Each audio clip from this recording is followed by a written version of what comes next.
He did not expect a fortune for sharing a crust of bread. He only expected the wind to take another forgotten soul. The boy sat shivering in the alkali dust, eyes wide and voiceless, wrapped in a threadbare blanket that held no warmth. The drifter knelt, offered his last ration, watched small hands tremble as they accepted it. No words passed between them, just the quiet crackle of dying fire and the heavy weight of mercy given freely. He braced for the usual silence at dawn. Instead, the earth shook. A low thunder rolled across the canyon. He stepped onto his porch to find them waiting. 10 painted stallions, tethered quietly at his gate. Their coats gleamed like storm clouds in the morning light. One act of quiet grace had just rewritten a lifetime of wandering. What would you trade your solitude for? The wind carried grit that bit through canvas and settled into the cracks of old leather. Elias Vance kept his head down, boots dragging through the sun-baked alkali flats where the trail had long since surrendered to the desert. The heat pressed against his shoulders like a heavy hand. He had 3 days of hard tack left, half a canteen of warm water, a rifle he hoped he would never need to fire again. He did not look for trouble. He only looked for the next ridge to cross. Then the dust shifted. A shape lay half-buried near a cracked mesquite root, small, motionless, wrapped in a threadbare blanket the color of dried sage. Elias stopped. The wind whistled through the dry brush, carrying the faint scent of wood smoke and old iron. Felt the joints of his knees popping in the quiet. He pulled back the edge of the fabric. The boy's face was pale beneath the grime, eyes wide, unblinking. A dry crack split his lower lip. No sound came from him, just the shallow rise and fall of a chest fighting for air. Elias knew that look. He had seen it on his own brother's face in the high snows of the Colorado Pass. A quiet surrender to the cold. He could have stood, mounted his horse, ridden on before the sun dipped behind the canyon wall. The settlers in the low valley warned against picking up strays from the contested ridges. They spoke of raids, of blood debts, of men who carried old grievances like loaded pistols. Survival demanded distance. Mercy demanded a price. The desert did not forgive hesitation. It only recorded it. Elias looked at his canteen, looked at the thin strip of jerky tied to his saddle horn. He untied the leather thong. The meat was tough, salted, meant to keep his own strength through the long march north. He broke it in half, tore a strip of cloth from his sleeve, soaked it in the last clean water he had. He pressed it to the boy's mouth. Small fingers trembled against his wrist. The boy swallowed, once, twice. The dark eyes locked onto his, carrying a weight far too heavy for a child who could not speak. Elias had spent years building walls around his grief. Now the dust had asked him to open one. He did not offer pity. He offered what he had. He lifted the boy onto a bed of dry grass near the dying embers of his campfire. The sun bled out behind the distant mesas. The temperature dropped sharp. Shadows stretched long across the flats. The fire popped. Sparks rose into the cooling dark. He built a rough windbreak from dry brush and torn canvas, sat with his back to the ridge, rifle across his knees. Every breath the boy took was a borrowed hour. He expected the child to slip away with the first light. He expected the silence to return. He did not know the high ridges were watching. He did not know the trail was a boundary line drawn in broken treaties and quiet vengeance. He only knew a life had been placed in his hands, and when the wind died down, carrying the faint echo of distant hoofbeats from the shadowed passes, Elias understood he had just crossed a line he could not uncross. The first light did not bring warmth. It only pulled the shadows back from the alkali flats, exposing the cracked earth and the pale dust that coated everything like ash. Elias woke with the rifle still across his knees. His hands were numb. The fire had died down to grey powder. Beside him, the boy slept under the rough canvas windbreak, breathing in shallow, measured pulls. The threadbare blanket had been pulled up to his chin. Elias' own coat lay draped over the boy's shoulders. He had not meant to leave it there. The cold had taken it from him in the dark, or perhaps his hands had simply moved on their own. He watched the child's chest rise and fall. The silence of the desert was heavy. It pressed against his eardrums. It carried the memory of every winter he had survived by keeping his head down and his hands to himself. He heard them before he saw them, 3 horses moving at a steady trot. Dust plumed low and wide against the pale morning sky. The rhythm was wrong for a lone traveler. It was the cadence of men who knew the land and expected to be answered. Elias stood slowly. His joints cracked. He kept his hands near his belt but away from the iron. The boy stirred, eyes opening to the grey light. He did not cry out, he only watched, silent, still, waiting. Elias moved to the fire pit, scattering the dead embers with his boot. He checked the canteen, empty save for a thin film at the bottom. He checked the saddlebags, hard tack, a coil of rope, a worn pocket knife. He had enough to reach the ridge. Not enough to wait out a confrontation. The riders crested the low rise. Elias Vance rode at the front. No relation, just a shared name and a shared stretch of dust between them. Harlan ran a small spread near the dry creek bed. He kept his fences mended, his gates locked, and his words short. Behind him rode 2 younger men, boys really, with the stiff posture of men trying to prove they belonged in the saddle. They pulled up 20 yards out. Harlan's eyes moved past Elias. Locked onto the canvas windbreak, locked onto the shape beneath it. His jaw tightened. He did not dismount. He did not offer a greeting. He only let the silence stretch until it became a question. Elias stepped forward, boots crunching on the dry crust. He kept his voice low, flat, mourning. Harlan nodded once. Eyes still on the windbreak. We saw your fire last night. Thought you might be pushing north toward the rail line. Elias adjusted his stance. Wind shifted. Cold cut through his shirt. I stopped. The boy's weak. Harlan's gaze finally met his. The word carried weight. It carried warning. You picked him up. Elias did not answer. He did not need to. The canvas shifted slightly. A small hand gripped the edge. Harlan leaned forward in his saddle. His voice dropped. Lower, sharper. That is not a stray from the valley trails. That is a child from the high bands. The ones who hold the ridges past the dry wash. The ones the marshals are already hunting. Elias felt the air tighten around him. He kept his hands loose. He is just a boy. Harlan shook his head slowly. You know what happens when you take from one side and give to another. The federal scouts will read it as harboring. The war parties will read it as theft. You put yourself in the middle of a line that has been drawn in blood for 10 years. You step on it, you bleed. One of the younger men shifted in his saddle. Leather creaked.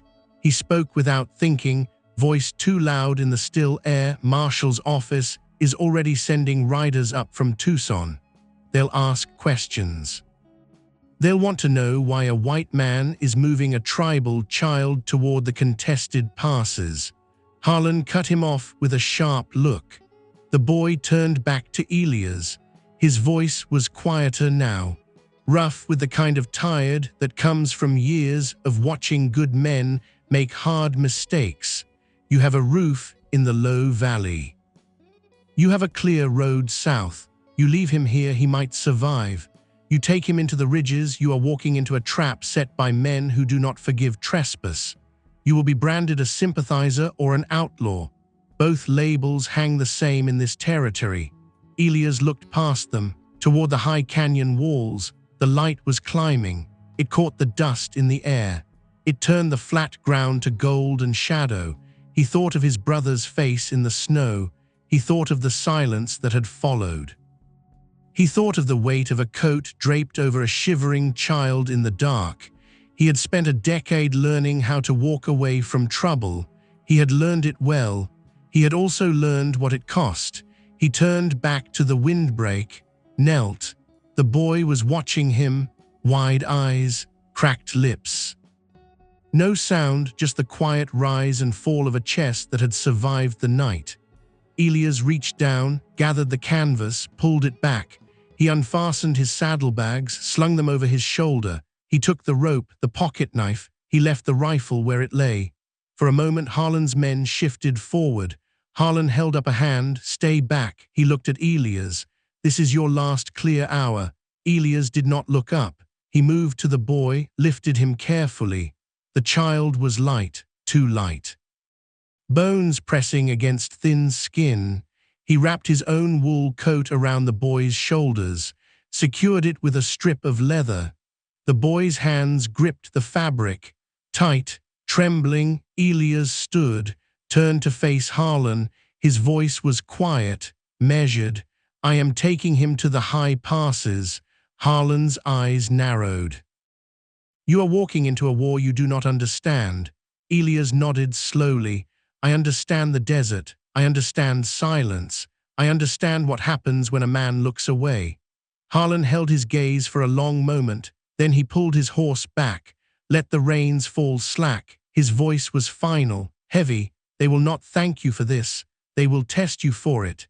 If you survive the ridges, the marshals will come for you. If the marshals find you, the bands will come for you. You are choosing to stand on a line that breaks men." Elias adjusted the boy in his arms, felt the small heartbeat against his chest. "I know." Harlan turned his horse, nodded once. "Good luck then." He did not look back. The three riders moved away. Dust rose, settled. The sound of hooves faded into the morning wind. Elias stood alone in the alkali dust. The sun climbed higher. Heat began to push against the cold. He walked to his own horse, checked the girth, slung the saddlebags, mounted slowly.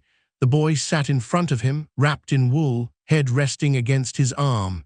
Elias turned the horse toward the north, toward the narrowing mouth of the canyon. The trail was faint, broken by wind and washouts. It led into the shadowed ridges where the treaties had never been signed. Where the maps ended and the old grounds began, he rode forward. The wind picked up, carried the scent of pine and dry stone. The earth shifted beneath the hooves, soft, then hard, then uneven. He did not look back. He did not slow his pace. The warning hung in the air behind him, a heavy thing, a true thing. But the weight of a child's breath against his chest was heavier. He kept moving. The path narrowed. The walls rose. The light grew thin. The desert gave way to stone, and the quiet began to change. The canyon did not welcome him. It tolerated his passage. The walls closed in slowly, first 100 yards wide, then 50, then 30. The alkali dust gave way to hardpan, then to scattered shale, then to dark soil packed with juniper roots and dry pine needles. The air cooled. The wind moved differently here. It did not sweep across open flats. It funneled. It pressed against the stone. It carried the sound of water somewhere far above, hidden behind rock. Elias kept his pace steady. The horse moved carefully, hooves clicking on stone. The boy did not speak. He never did. But his hands pointed, small fingers lifting toward the left fork, a subtle shift in posture, a quiet insistence. Elias followed. He did not question it. He had learned to read silence in the long nights after the war. He had learned that trust was not given in words. It was given in movement, in direction, in the willingness to step into the dark when the light offered no path forward. The signs began to appear, not all at once, not arranged, just there. A broken branch snapped at chest height, too high for a deer, too clean for wind. A circle of blackened stones where a fire had burned recently. ash still holding shape, not scattered by rain, by boot, a scatter of flint chips, the sharp edge of a worked arrowhead half buried in the dirt. Elias reined the horse to a walk. His eyes moved constantly. Left wall, right wall, ground, sky. The shadows deepened, the light turned gray. The temperature dropped again. He felt the familiar tightness in his chest, the kind that came before a storm or before a confrontation. He did not reach for his rifle. He kept his hands visible. He kept his voice low when he spoke to the horse. Steady, easy. The boy shifted against him, pointed again, higher up, toward a narrow seam in the rock where the trail vanished into shadow. Elias turned the horse toward it. The path narrowed to the width of a single horse. The walls pressed close. Stones scraped leather. Dust fell in thin sheets. He dismounted, led the horse by the reins. The boy walked beside him, bare feet silent on the hard ground. He did not stumble. He did not hesitate. He moved like he belonged to the stone, like the rock knew his weight. They passed a marker, 3 stones stacked in a triangle, one flat rock laid across the top, a quiet signal, not a boundary, a watch. Elias felt it in his bones, the feeling of being measured, of being seen. He did not stop. He did not turn back. He kept walking. The air grew still. The wind died. Even the birds fell silent. The only sound was the scrape of boot on rock, the soft breath of the horse. The quiet steps of the boy. Then the light changed. The seam in the wall opened into a wider basin, shaded, cool. The ground was packed hard, trampled. The grass was bent flat in places, not by wind, by kneeling, by waiting, by eyes that had watched the entrance for hours. Elias stopped. He let go of the reins. The horse stood still, ears forward. The boy stepped ahead. He walked into the center of the basin, turned, looked back at Elias. His eyes were calm, clear, unafraid. Elias stood where he was, hands at his sides, shoulders loose. He waited. They did not drop from the rocks. They did not shout. They simply appeared, first 1, then 2, then 4, then more. They moved with a quiet discipline that spoke of training, of survival, of men who knew the value of silence. They wore worn leather and faded wool. Their faces were painted in thin lines of white and charcoal, not for war, not yet, for recognition, for warning. They carried rifles, old ones, Winchesters, Spencers. Some carried bows. The strings were taut. The arrows were fletched with dark feathers. They did not aim, not yet. They formed a loose circle around the basin, closing the distance slowly, deliberately. Their eyes moved over Elias, over the horse, over the boy. They spoke to each other in low tones, a language that sounded like water over stone, sharp vowels, soft consonants, fast, then slow, then quiet again. Elias did not move. He did not speak. He let them see him, let them read his posture, his hands, his stillness. He knew what they were looking for. He knew what they would find. The boy stepped forward again. He moved toward the largest of the men, a tall figure with a weathered face and a rifle slung across his back. The boy did not bow. He did not speak. He simply stood, looked up. The man looked down. His eyes were dark, heavy with years of watching borders break and families scatter. He raised a hand. The circle stopped moving. The rifles lowered slightly. The bows relaxed. The man spoke. His voice was low, measured. He did not look at Elias. He looked at the boy. He asked a question, quiet, direct. The boy answered with a gesture, a small lift of the chin, a turn of the head toward Elias. The man's eyes shifted. Finally, they locked onto Elias. The weight of the look was immediate. It carried suspicion. It carried caution. It carried the quiet demand for truth. Elias held it. He did not look away. He did not step back. He kept his voice level when he finally spoke. I found him in the dust. I gave him water. I brought him home. The words were simple, plain. They carried no defense, no plea, just fact. The man listened.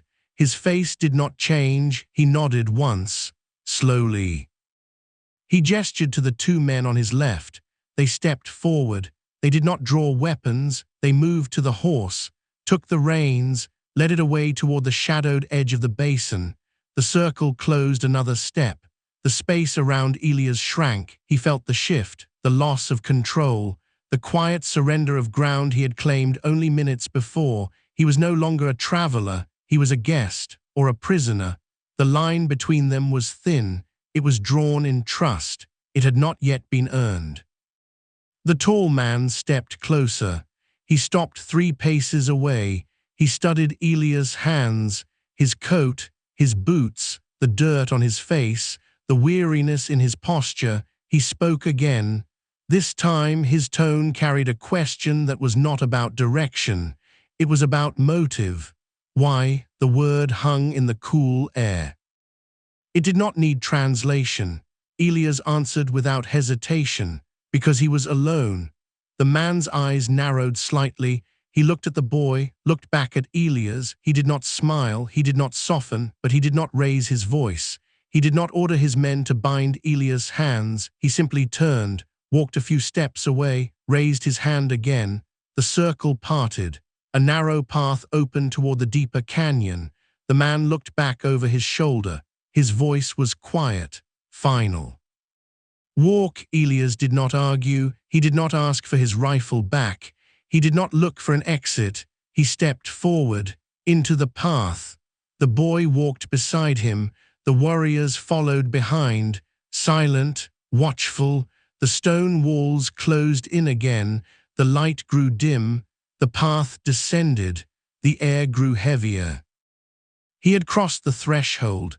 There was no turning back. The warning from the valley was real. The danger was real. The trust was not yet given, but the test had begun, and every step forward stripped away the illusion of control.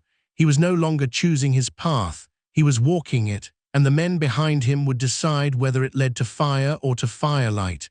The basin faded behind them. The canyon swallowed the morning. The quiet returned, but it was different now. It was not empty. It was waiting. If you ride with me this far, you already know the desert does not forgive hesitation. Elias turned his back on the valley's warnings. He stepped into the stone with nothing but a quiet promise and a child who could not speak. But the trail does not end at the canyon mouth.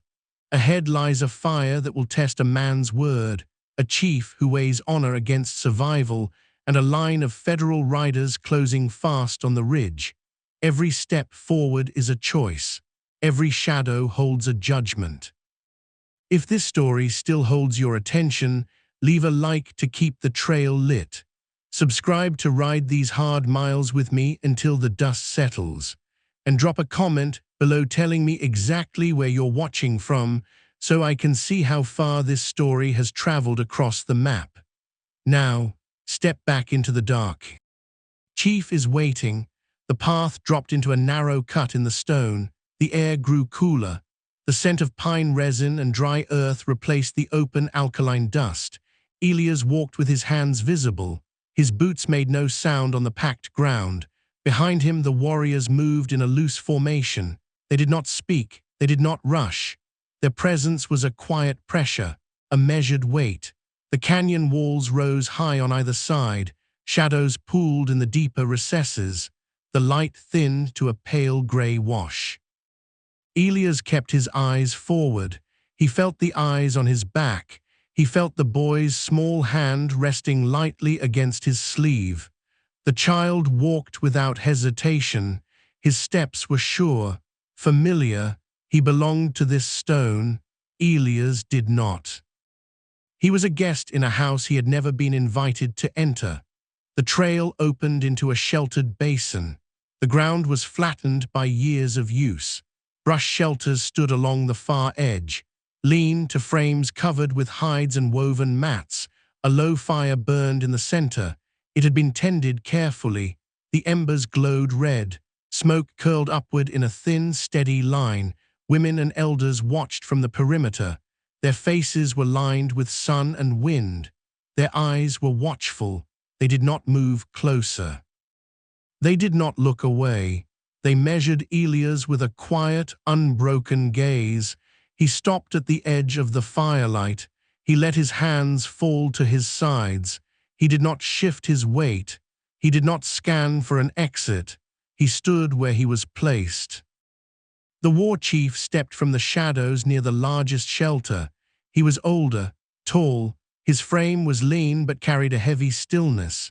His face was carved by years of hard winters and harder choices. Thin lines of white ash marked his cheekbones. A faded wool cloak hung over his shoulders. A rifle rested across his back. The leather strap was worn smooth. His eyes locked onto Elias, dark, unblinking. They held the weight of a man who had watched treaties break and borders bleed. He walked forward slowly. The circle of warriors parted for him. He stopped 3 paces away. The firelight caught the silver in his hair. He did not smile. He did not frown. He simply looked. The silence stretched. It was not empty. It was full of waiting, of judgment, of a question that had been asked before in other places by other men. The chief spoke. His voice was low, rough, carried the cadence of a language shaped by wind and stone. He did not use a translator. He did not need to. The meaning carried in the tone, in the posture, in the sharp, measured pause that followed. You walked into our ground. You brought a child who belongs to us. You know what the valley men say about us. You know what the law says about you. Why are you here? Elias did not hesitate. He did not search for the right words. He let his voice stay flat, grounded. I found him in the dust. He was cold. I had food.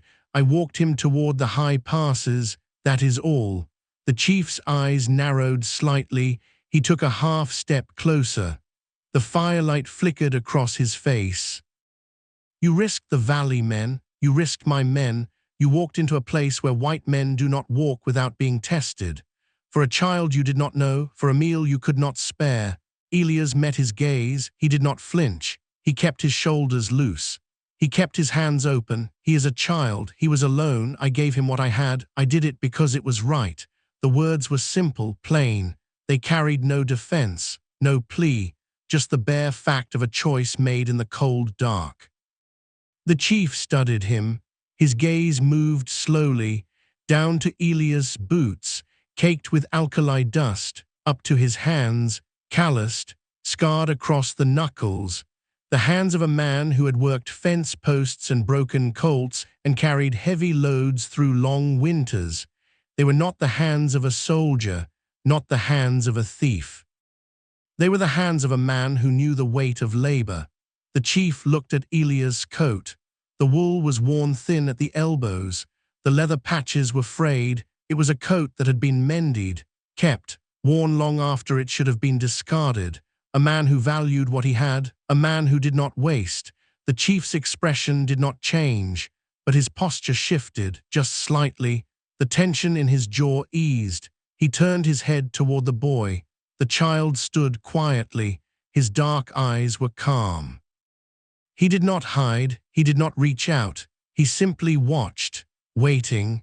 The chief looked back to Elias. His voice was quieter now, but it carried further. You know what happens to men who cross lines. You know the law will call you a traitor to your own kind. You know my people do not trust easily. We have been burned by promises. We have been driven by men who spoke of peace and carried guns. Why should I believe you are not just another man waiting for an easier road? Elias did not look away. He let the silence hold for a moment. He thought of the valley, of Harlan's warning, of the marshals in Tucson. He thought of his brother's face in the snow, of the years he had spent walking away from trouble, of the quiet he had built around his grief. He had chosen it. He had earned it. And he had walked away from it for a shivering boy in the dust. He spoke slowly, each word measured. I am not looking for a road. I am not looking for a fight. I gave a hungry child water. I walked him home. I will stand here until you decide if I stay or go. That is all I have to say. The chief listened. He did not interrupt. He did not test further. He simply watched Elias' face, watched his eyes, watched the steady rhythm of his breathing. The fire crackled, sparks rose into the cooling air. The warriors remained still. Their weapons were held low, but they were not lowered, not yet. The chief stepped back. He raised his right hand, 2 fingers, a slow gesture. The circle shifted. The rifles dipped. The bows slackened. The tension did not break. It thinned. It became something else. Something closer to acknowledgement. The chief turned toward the fire. He gestured to a flat stone near the edge of the embers. He did not smile. He did not offer hospitality. He offered ground. Elias walked forward. He sat. The stone was warm. The heat seeped through his boots. He kept his back straight. He did not relax his posture. He knew respect was not a blanket. It was a test. The chief moved to the far side of the fire. He sat. He poured a thin stream of dark liquid from a clay pot into a wooden cup. He did not drink. He simply held it. The steam rose. The scent of bitter bark and pine filled the air. He pushed the cup across the flat ground. It stopped at Elias' knee. Elias did not touch it immediately. He looked at the chief. The chief nodded once. A single slow dip of the chin. Elias picked up the cup. The wood was smooth, worn by years of hands. He took a sip. It was bitter, warm. It settled in his chest. He set the cup down. He kept his eyes on the fire. The silence returned, but it was different now. It was not a wall. It was a bridge, thin, still untested, but standing. Hours passed. The light faded. The stars emerged through the narrow opening above the basin. The air grew sharp. The fire burned lower. The camp settled into the quiet rhythm of a people who knew how to survive the night. Women moved softly, preparing food, mending hides. Children slept in woven beds. The elders spoke in low tones near the perimeter. The warriors took positions along the ridge line, watchful, silent. Elias remained by the fire. The boy lay on a bed of dry grass near his side. Wrapped in a spare blanket, breathing steadily, his color had returned. His hands were warm. Elias watched him. He felt the weight of the day settle into his bones. He felt the absence of his rifle. He felt the quiet presence of men who could end him with a single word. He did not fear them. He respected them. He knew the difference. He had spent his life learning it. The stillness broke without warning. A sharp crack echoed from the ridge, not gunfire, a branch snapping, heavy, deliberate, then hoofbeats fast, close. The warriors along the perimeter turned. Hands moved to rifle stocks. Bows were lifted. The chief stood slowly. His eyes tracked the ridge line. A single rider emerged from the shadow of the pines. He did not slow his pace. He rode hard, dust plumed behind him. He reached the basin, pulled his horse to a sliding stop. The animal's flanks were slick with sweat. The rider dismounted quickly. His face was tight, breathless. He spoke in rapid, sharp syllables. The chief listened. His expression hardened. He turned to Elias. His voice was flat, carried no anger. Only fact, Federal scouts, 3 riders, they are tracking the dry wash. They found the valley man's trail. They are moving toward the high pass. They will be here before full light. They are armed. They are looking for a child. They are looking for you. The words hung in the cold air. They did not need translation. The threat was clear. The law was coming. The neutrality Elias had left behind had found him. The camp shifted. Men moved with quiet urgency. Weapons were checked. Fires were banked. The boy stirred. He opened his eyes, looked at Elias. No fear, only a quiet understanding. Elias stood. His joints ached. His mind cleared. He had passed the test. But the ground had just shifted beneath his feet. The chief stepped closer. He looked at Elias. His voice was low, heavy. You walked into our ground by choice. The law comes because of that choice. You can leave now, slip into the northern ravines. We will hold them, or you can stay and face them with us. The decision is yours. Elias looked at the ridge, looked at the fire, looked at the boy. He felt the weight of the coat on his shoulders. He felt the bitter taste of the tea in his throat. He knew what leaving would cost. He knew what staying would cost. He did not answer immediately. He let the silence hold. He let the danger settle into his bones. The scouts were coming. The line was drawn. The night grew darker. The earth waited. And Elias stood at the center of it, breathing, thinking, choosing. The firelight flickered against the stone. The wind picked up. It carried the sound of distant hooves. Moving closer, steady, relentless. The test was over. The consequence had arrived. The hours that followed moved like water over stone, slow, inevitable. The camp prepared without panic, without shouts. Men checked powder horns, oiled locks, fletched arrows. Women moved supplies to higher ground. Elders gathered the young into the deeper shelters. The chief stood at the edge of the fire. He did not pace. He did not shout orders. He simply watched. He listened to the night. He tracked the wind. He knew the land. He knew its sounds. Elias sat near the boy. He kept his hands warm over the low embers. He did not sleep. He did not close his eyes for long. He listened to the steady rhythm of the child's breathing. He listened to the distant scrape of boots on shale. He felt the tightness in his chest. It was not fear, it was clarity.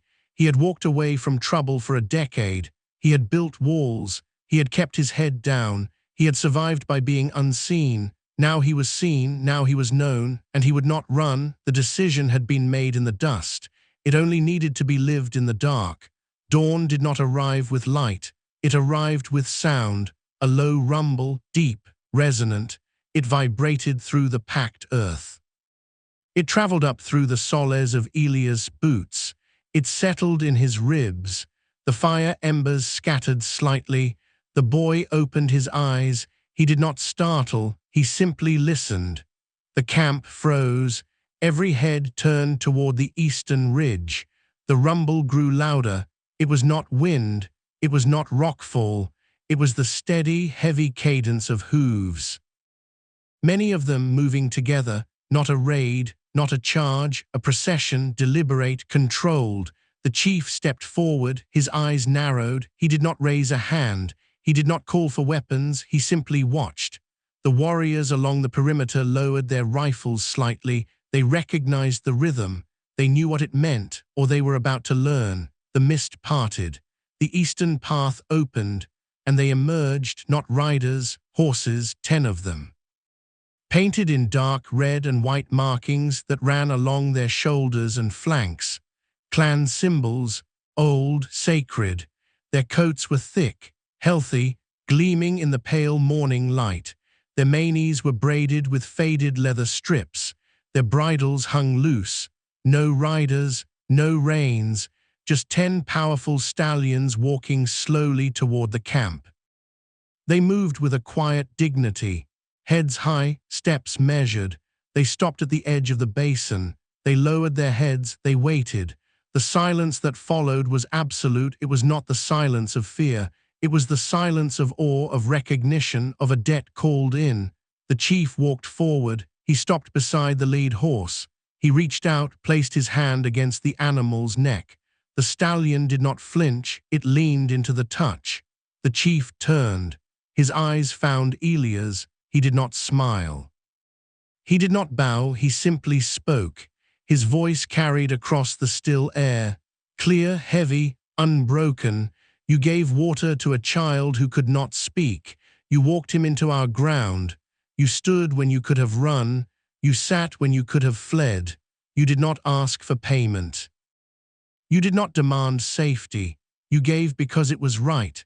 These are not spoils. They are not raid horses. They are a debt, settled, paid in full. Elias stood slowly. His legs felt heavy. His breath caught in his throat. He looked at the horses. 10, strong, valuable, a fortune in any territory, worth more than his entire life of wandering, worth more than any roof he had ever owned.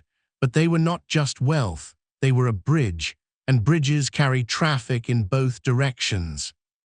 The chief stepped closer. His voice dropped. Quieter, more intimate. The boy is my grandson, the last of my line. We did not lose him. We placed him on the trail where the white men walk. We have watched for years. We have seen what you do. We have seen the men who turn away, the men who take, the men who fear. We waited for one who would stop, for one who would give, for one who would carry him home. You are that man. The horses are yours, but they are not a gift to keep hidden. They are a trust to hold. They will draw eyes. They will draw law. They will draw trouble. They are yours to ride, yours to protect, yours to answer for. Elias felt the weight of the words settle over him.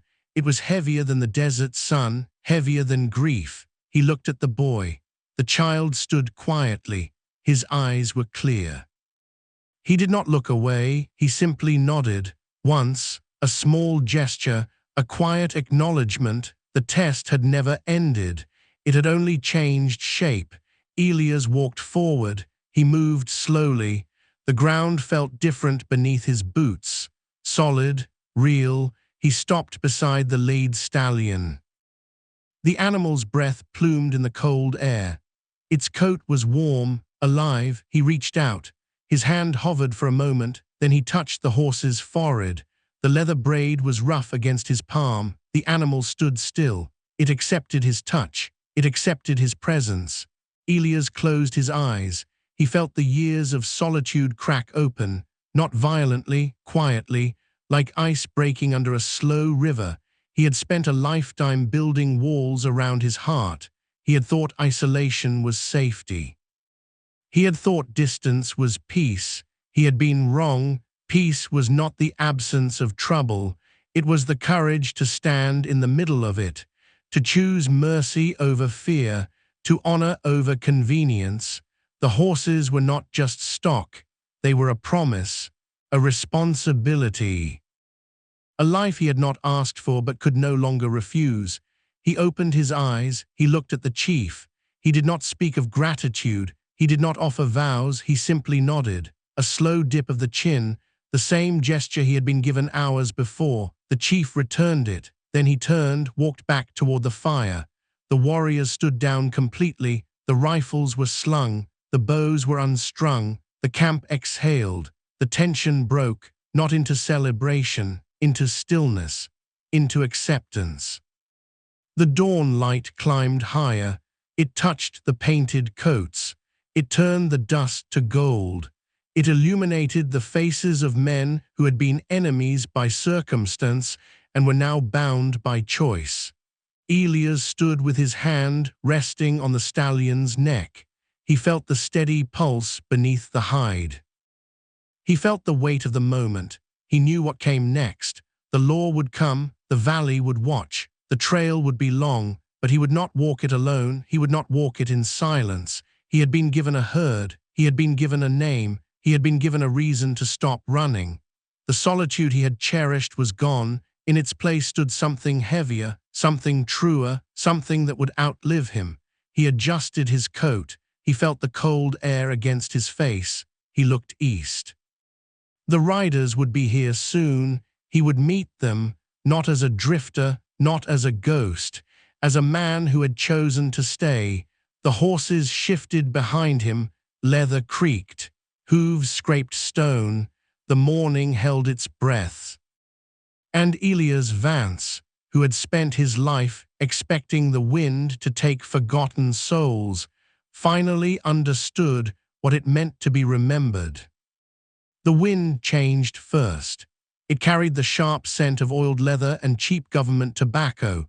Then the sound, not the steady, grounded cadence of the painted herd that had arrived at dawn. This was the clipped, impatient rhythm of army-issue saddles and restless mounts. 3 riders crested the eastern ridge. They did not slow. They did not survey the basin.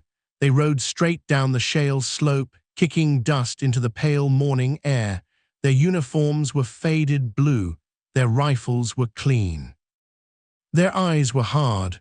They moved like men who believed the land belonged to those who carried badges. Elias stood near the lead stallion, the animal's head lifted, ears pinned back slightly, muscles tensed beneath the thick coat. The camp went still. Warriors who had lowered their weapons moments before shifted. Hands moved toward leather scabbards. The chief did not raise a hand. He did not speak. He simply watched Elias, waiting. The boy stood close, silent, unmoving. The scouts pulled up 20 yards from the fire line. The lead rider dismounted. He was broad-shouldered, face lined with sun and suspicion. A marshal's deputy badge caught the weak light. He did not look at the warriors. He did not look at the elders. He looked at Elias. "You are a long way from the valley trails." The deputy's voice was flat, carried the weight of a man used to giving orders that were not questioned. Elias kept his hands visible, his boots planted. He said nothing.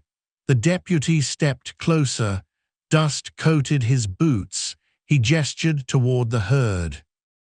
10 head painted markings, stolen from federal custody or taken in raid. Does not matter which, they are contraband. And the child, he is a ward, government property now. You hand them over, you walk away, you keep your name clean. The deputy's eyes shifted to the basin, to the silent figures along the ridge, to the rifles resting against brush shelters. "We know you are outnumbered. We know you are far from help. Do not make this hard." The law does not bend for drifters who think they can play peacemaker. Elias felt the words settle over him like a heavy coat. He had spent years keeping his name clean by keeping his distance, by letting the law and the land sort out their own mess, by choosing solitude over conflict. But the desert had asked him to stop. The dust had asked him to kneel. He had answered. Now the law was asking him to undo it, to step back, to hand over a child who had found his way home, to surrender a herd that had been given as a debt settled. He looked at the chief. The old man's face was unreadable. His hands rested at his sides. He would not fight for Elias. He would fight for his people, but he would let Elias choose his own ground. The deputy shifted his weight. His thumb rested near the hammer of his sidearm. His voice dropped. Lower, harder. "Last chance. Drop the reins, step back. Let the boy walk, or we burn the shelters and take what is ours." The threat hung in the cold air. It was not empty. It was backed by lead and ink, by men who measured right and wrong by jurisdiction and paperwork. Elias looked down at his hands. The same hands that had broken hard tack for a shivering child. The same hands that had touched the painted stallion's forehead. He felt the weight of the moment. It was not about fear. It was about what he had become since stepping into the canyon. He had spent a decade building walls around his grief. He had learned to survive by being unseen, by letting the wind carry away other people's troubles. He had thought peace was the absence of conflict. He had been wrong. Peace was the choice to stand in the middle of it, to take the weight when no one else would. The deputy waited. The camp waited. The land waited. Elias moved, not toward the deputy, not toward the ridge, toward the center. Between the law and the camp, he stopped. He turned his back to the warriors. He faced the deputy fully. His voice was quiet, measured, carried no tremor. "The horses are mine. I claimed them. I will ride them. I will answer for them." The deputy's eyes narrowed. "You do not own stolen stock. You do not own ward children. You own nothing out here but trouble." Elias did not blink. He did not raise his voice. "The boy stays. The herd stays. You turn your horses around. You ride back to Tucson. You tell your marshal the trail ends at this ridge." The deputy's jaw tightened. He took a step forward. His hand moved to his holster. Leather creaked. The sound echoed off the stone walls. Behind Elias, a single rifle shifted, the click of a hammer being drawn back. Quiet, deliberate. Elias did not turn. He kept his eyes on the deputy. He knew the cost. He felt it settling into his bones. He was trading his anonymity, his safety, his quiet life, for a promise made in the dark, for a line he had drawn in the dust. He would be hunted, he would be branded, he would never walk the valley trails again without a price on his head. But the choice was already made. It had been made the moment he knelt in the alkali dust. This was just the reckoning. The deputy held his gaze. Seconds stretched. The wind carried dust between them. The camp held its breath. Then the deputy's hand dropped. He did not draw. He stepped back, mounted slowly. His voice was cold, final. You just made yourself an outlaw. You will run out of water. You will run out of luck. And when we come back, we will not bring questions. The deputy turned his horse. The other two riders followed. They did not look at the basin. They did not look at the herd. They rode up the shale slope. Dust plumed. They crested the ridge, disappeared into the pale morning sky. The silence returned, but it was heavier now, charged, real. Elias stood alone in the center of the basin. His hands hung loose at his sides. He felt the eyes on him, the warriors, the chief, the boy he had chosen. He had crossed a line that could not be uncrossed. The chief stepped forward. He stopped beside Elias. He did not speak. He simply placed a hand on the laid stallion's neck. Then he looked at Elias. His voice was low, quiet. You have chosen the hard road. It will not end at sundown. It will not end at the border. It will follow you until it does not. Elias nodded. He felt the weight of it. He felt the truth of it. He mounted the laid horse. The leather saddle creaked. The animal stood solid beneath him. He looked east, toward the valley, toward the law, toward the long trail ahead. He did not feel regret. He felt clarity. The quiet life was gone. The drift was over. He was no longer a ghost passing through. He was a man who had planted his boots in the stone, and the stone would remember. The days that followed did not bring peace. They brought preparation. Elias did not stay in the basin. He knew the law would return. He knew patience was a weapon the marshals used well. He moved the herd, not away from the canyon, deeper into it. The boy walked beside him, silent, sure. The warriors provided cover. They moved like shadows. They knew the washes. They knew the high passes. They knew where the water hid beneath the rock. Elias learned to read the land through their movements. He learned to track the wind. He learned to listen for the wrong kind of stillness. He spent his days checking hooves, mending tack, cleaning his rifle. He slept little. He listened often. The deputy's warning was not a bluff. It was a timeline. The law did not forgive defiance. It only remembered it, and it would come with more men, more laid. More paper that said Elias Vance was now a thief and a sympathizer. He accepted it. He had weighed the cost before stepping into the center of the fire. He would not hide. He would not run. He would hold the ground he had claimed. The herd needed water. The boy needed safety. The camp needed time. Elias gave them all three by becoming the line between them and the valley. He rode the perimeter daily. He checked the high ridges. He marked the washes where men on horseback would have to slow. He built blind positions in the shale. He did not prepare for a battle. He prepared for a standoff.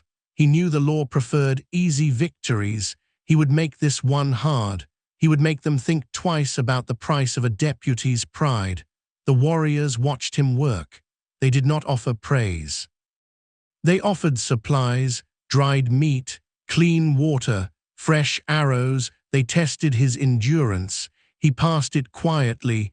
He did not complain. He did not ask for thanks. He simply did the work, day after day, sun to dust. The first sign of the law's return came on the 7th morning, a single rider. Too far for recognition, but close enough to see the glint of a brass button. Elias watched from a high outcrop. He did not move. He did not signal. He let the man ride the lower trail, let him see the broken branches, the fresh hoof prints, the quiet signs of a camp that was ready. The rider stopped, turned, looked up at the ridge. Elias held still. The rider waited. Then he pulled his horse around, rode back toward the valley. He had come to scout. He would return with others. Elias felt the shift in the air. The timeline had accelerated. He rode back to the basin. He found the chief near the fire. He did not speak of the rider. He simply said, "They are coming." The chief nodded. He poured a cup of dark tea, slid it across the flat stone. "You are ready." Elias took the cup. The heat warmed his palms. He was not ready, he was willing. There was a difference. But in the desert, willingness often had to stand in for readiness. They came 3 days later, not 3 men, 7 federal scouts, heavy coats, long rifles, horses well fed, men who had been given orders and expected to follow them. They rode into the basin at noon. They did not shout, they did not rush. They formed a line, they faced the shelters, they faced the herd, they faced Elias. The lead scout was not the deputy. It was an older man, gray at the temples, eyes tired but sharp, a marshal's captain. He carried a folded paper, a warrant. He did not need to read it aloud. Its presence was enough. He looked at Elias, looked at the camp, looked at the painted stallions. His voice was measured. Not angry, just final. "You have been warned, you have been given time. The stock is federal property. The child is under government protection. You will surrender both, or we will take them, and we will burn what stands in our way. The law does not negotiate with thieves."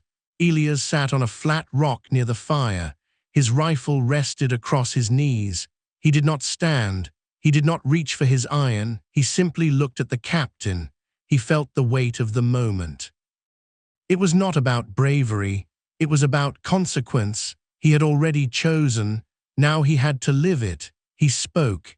His voice carried across the still air. "You can ride back. You can tell your marshal the trail is closed. You can leave the boy with his people. You can leave the horses where they stand. Or you can pull your triggers. You will get what you want, but you will pay for it, in blood, in years, in a war that does not need to be fought." The captain's jaw tightened. He looked at the warriors along the ridge, looked at the arrows nocked, looked at Elias' stillness. He knew the math, he knew the cost, but he also knew his orders. He knew what happened to men who defied federal jurisdiction. He would be a failure if he turned back. He would be a killer if he pushed forward. Both options carried weight. He chose his duty. He raised a hand. The scouts shifted. Fingers rested on triggers. Boots settled in the dust. The camp went utterly still. The wind died. The fire popped. The boy stood near Elias, silent, watching. Elias did not flinch. He did not close his eyes. He kept his voice level. "You want the horses. Take them, but you will not take the boy. You will not burn the shelters. You will ride out. And you will leave this place to the people who have lived here longer than your badges have existed." The captain's eyes narrowed. He did not lower his hand. "You are standing in the way of the law." Elias nodded slowly. "I am standing in the way of a mistake." The captain held his gaze. The seconds stretched. Dust hung in the air. The sun pressed down. The scouts waited for the order. The warriors waited for the shot. The boy waited for the end, or the beginning. Elias felt the ground beneath his boots, solid, real, unyielding. He had spent his life running from trouble. He had chosen to stand in it. Now the land would decide if he was foolish or faithful. The captain's hand dropped. He did not speak. He turned his horse. He rode toward the basin entrance. His men followed. They did not look back. They did not lower their weapons completely, but they did not fire. They mounted the trail. They disappeared into the canyon shadow. The silence that followed was not relief. It was tension held in suspension. The law had not broken. It had paused. It would return, but not today. Elias let out a slow breath. He set his rifle down. He stood. He walked to the laid stallion. Placed his hand on its neck. The animal stood steady. The camp exhaled. The chief stepped forward. He looked at Elias. His voice was quiet, heavy. "You have bought time, not peace. Time is enough. For now, Elias nodded. He felt the weight of it. He felt the truth of it. He had traded his solitude. He had traded his safety. He had traded the quiet life he had built for a promise he could not break. It was a heavy trade, but it was the right one.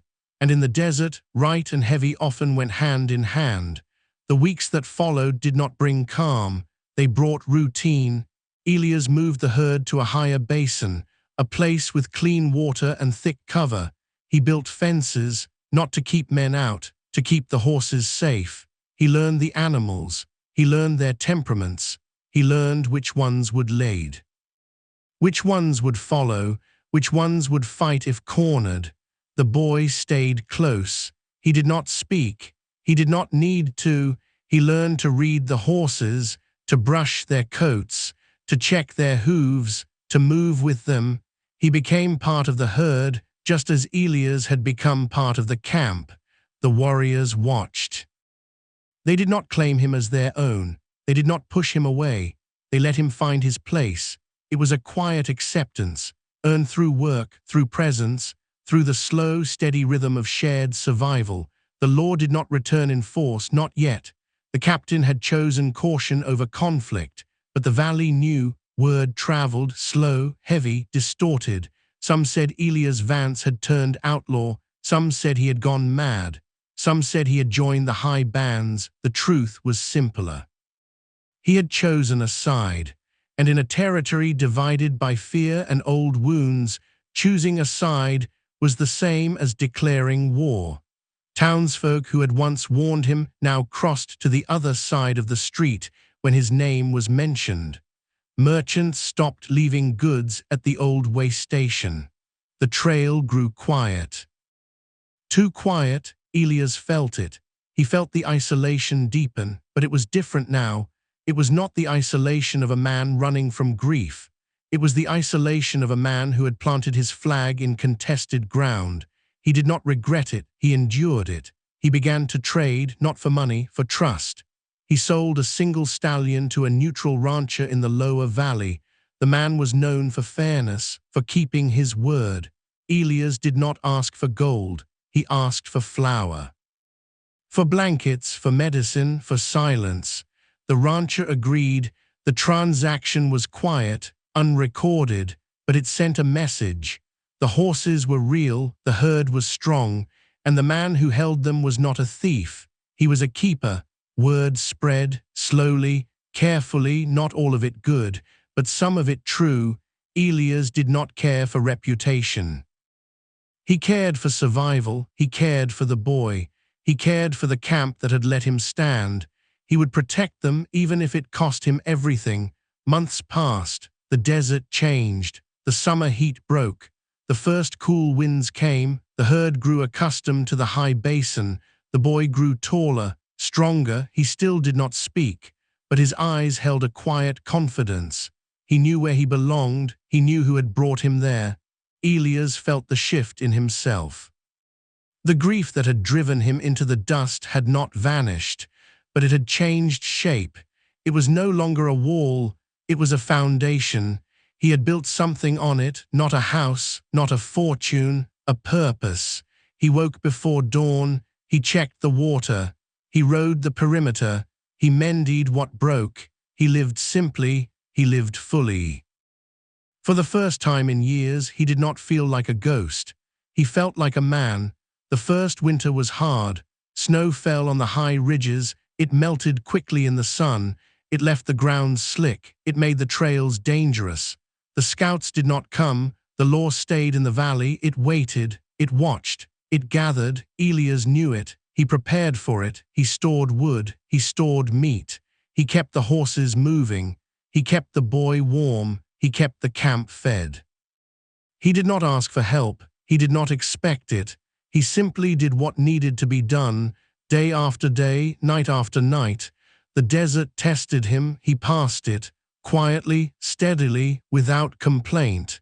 The chief watched him work. He did not speak of it, but he left fresh game near Elias' shelter. He left dried roots.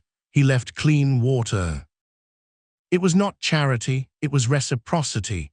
It was the language of the land. You give, you receive, you survive, you endure. Spring came, the snow melted, the trails dried, the grass pushed through the hard soil, the herd grew restless, ready to move. Elias knew it was time. He could not stay hidden forever. He could not keep the herd in one basin. He had to let them roam. He had to let them breed. He had to let them become more than a symbol. They had to become a living thing.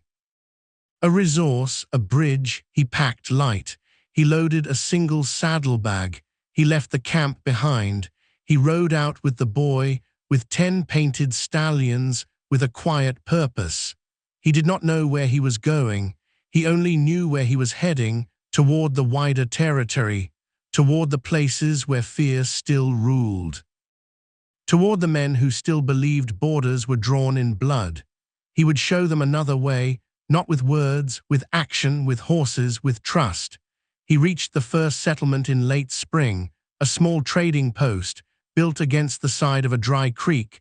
Men sat on the porch, smoking, watching, waiting. They saw the herd, they saw the boy, they saw Elias. They did not speak, they simply watched. Elias reined the laid horse to a stop. He dismounted, he walked to the porch. He kept his hands visible. He kept his voice low. I am selling stock, strong bloodlines, painted lines, not for gold, for supplies, for land, for peace. The men exchanged glances. They did not trust easily. They had heard the stories. They knew the rumors, but they also knew the desert. They knew what it cost to survive it. They knew what it meant to keep a promise. One of the older men stood. He looked at the horses, looked at Elias, looked at the boy. He nodded once. We will talk. They did not shake hands. They did not smile, but they opened the door. It was enough. The trade was slow, careful, measured. Elias did not push. He did not rush. He let the men see the horses, let them test the bloodlines, let them understand what they were looking at. This was not just stock. This was a lineage, a history, a promise carried in bone and muscle. He sold 3, not to the loudest men, not to the richest, to the ones who asked questions, to the ones who listened, to the ones who understood that trust was not bought, it was earned. The supplies arrived: flour, salt, blankets, tools, medicine. He took what he needed, he left the rest. He did not keep it, he distributed it to the displaced families camped near the creek, to the tribal survivors moving through the pass, to the quiet men who had lost everything and asked for nothing. He became a bridge, not by choice, by action, by the steady, unglamorous work of carrying what was needed from one side to the other. Word spread, faster this time, cleaner. The stories changed. The outlaw became a keeper. The thief became a trader. The sympathizer became a man who understood that survival was not about picking sides. It was about picking people. The law still watched, but it hesitated. The marshals did not know how to hunt a man who left no trail of anger, who carried no banner of defiance, who simply worked, who simply gave, who simply stayed. Fear loses its grip when faced with quiet consistency.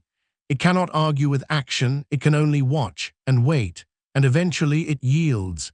Elias did not seek peace, he built it slowly, carefully, brick by brick, horse by horse, hand by hand. He opened a sanctuary near the dry wash, not a fort, not a settlement, a resting place, where displaced families could sleep without fear, where tribal survivors could trade without suspicion, where men who had lost everything could find a place to begin again. He did not charge for entry, he did not ask for loyalty, he asked for respect, for silence, for work. Those who gave it stayed, those who took left. The land sorted them out, it always did. Townsfolk who had once warned him now left supplies at his fence line. Flour, nails, leather, rope, quiet gestures, unspoken apologies, acknowledgments of a choice that had cost him everything and given them something they did not know they needed. The canyon passes grew quieter, not because the law had left, because the tension had eased, because men had learned to read the land differently. to see borders not as lines in the dirt, but as spaces to be crossed with care. The old rivalries did not vanish. They softened, they learned to breathe, and in that breathing a fragile peace took root. It was not perfect, it was not permanent, but it was real, and in the frontier, real was enough. Elias rode the lead stallion into the wider territory. He did not look back often, he did not need to. He knew what he had left behind, he knew what he had built. He was no longer a drifting ghost. He was a recognized figure, a bridge, a keeper of promises, a man who had chosen honor over fear, who had chosen mercy over violence, who had chosen to stand when running would have been easier. The stallions bred, they traded hands, they moved through the territory. They carried his name without him having to speak it. They became a legacy, not written in ink, not carved in stone. Written in hoofprints, in quiet exchanges, in the slow, steady work of doing right when no one was watching. He aged, slowly. The desert marked him, sun and wind and time. His coat grew heavier, his hands grew stiffer, his steps grew slower, but his purpose did not change. He still woke before dawn. He still checked the water, he still rode the perimeter, he still watched the boy grow into a man, silent, strong, sure. The boy did not need words, his actions spoke. He worked the herd, he traded with fairness. He stood between fear and violence when it came. He became what Elias had been, a keeper, a bridge, a quiet force. The cycle continued, not by design, by example, by the simple, undeniable truth that small acts of uncompromised mercy ripple outward. That honor outlives violence. That trust is built through action. That peace is not the absence of conflict. It is the courage to stand in it and choose differently. The territory changed, slowly, invisibly, to those who only looked for headlines, but to those who walked the trails, to those who worked the land. Those who remembered the dust. It was different. The fear had thinned, the suspicion had softened, the borders had become permeable, men traded, women shared, children played across lines that had once been drawn in blood. It was not a revolution, it was a quiet shift, a moral realignment, brought about by one man who had knelt in the alkali dust, who had shared his last ration, who had walked into enemy territory, who had stood between law and survival, who had chosen the hard road. And stayed on it. He sat on his porch one evening, the sun dipped below the mesas. The sky turned the color of bruised iron, the stallions grazed in the lower pasture. Their coats caught the fading light. They gleamed like storm clouds, quiet, steady, alive. The boy sat beside him, now a man, silent. Present, they did not speak, they did not need to. The wind carried the scent of pine and dry earth. It carried the sound of distant hooves, moving slow, moving sure, moving forward. Elias closed his eyes. He felt the weight of his years, the weight of his choices, the weight of a life lived quietly but fully. He had traded his solitude. He had traded his safety. He had traded the quiet drift for a heavy purpose, and he would do it again, without hesitation, without regret. The desert does not remember men who run. It remembers men who stay. It remembers men who kneel in the dust, who share their last crust, who walk into the dark, who stand when fear tells them to flee, who choose mercy when revenge is easier, who build bridges when walls are cheaper. Elias Vance had done all of that. Not for glory, not for gold, for the simple, unbreakable truth that some lines should not be crossed, and some promises should not be broken. He opened his eyes. He watched the light fade. He listened to the wind. He felt the quiet settle over the land. It was not empty, it was full, full of choices made, full of debts settled, full of mercy given freely, full of a legacy written in hoofprints and silence. He had expected the wind to take another forgotten soul. Instead, he had found a reason to stay, And in staying, he had changed the world around him, not with a shout, with a whisper, not with a sword, with a hand, not with violence, with grace, and that was enough.